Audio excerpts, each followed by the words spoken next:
Assalamualaikum warahmatullahi wabarakatuh. Pagi ini kita akan belajar termokimia melalui secangkir kopi ini. Sebelum kita nikmati, kita akan cermati terlebih dahulu apa yang terjadi pada secangkir kopi ini. Kita sudah diperkenalkan dengan istilah sistem dan lingkungan pada materi termokimia.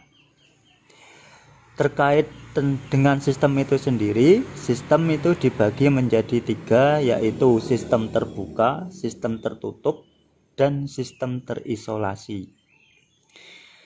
Kalau kita lihat cangkir kopi ini, kira-kira menurut kalian dia itu termasuk sistem terbuka, tertutup, atau terisolasi? Benar sekali. Ini masuk kategori sistem tertutup. Karena apa? Karena di sana ini tidak memungkinkan terjadinya pertukaran materi, tapi masih bisa terjadi pertukaran energi antara sistem dengan lingkungan. Pertukaran materi, contohnya seperti misalkan di sini banyak semut. Kira-kira semut ini bisa masuk ke dalam gelas kopi ini apa tidak? Atau ada cecak pengen nyicipi kopi ini, kira-kira cecak itu bisa masuk ke dalam gelas kopi kita apa tidak? Tentunya tidak, karena gelas ini tertutup. Semut dan juga cicak ini kita sebut sebagai materi. Kalian masih ingat apa itu materi? Yap, betul sekali.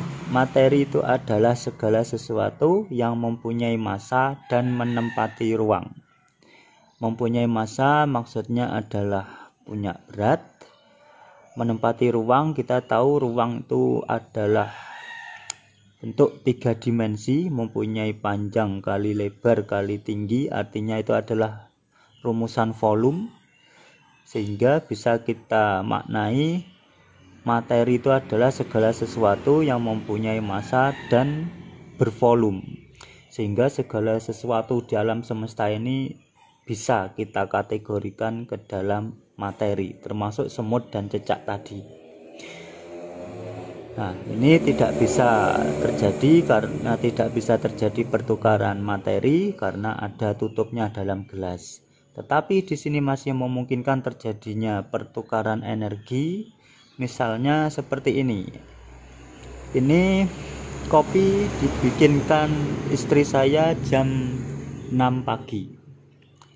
Tapi karena saya tidak sempat meminumnya, terburu-buru berangkat kerja, kemudian saya minum setelah pulang kerja jam 4 sore misalkan, apakah kopi ini masih tetap panas? Tentunya tidak. Kopi kita menjadi dingin.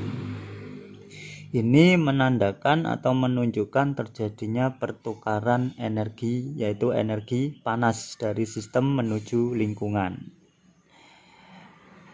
Sekarang ketika tutup gelas ini saya buka, ini kira-kira akan menjadi sistem terbuka, tertutup, atau terisolasi?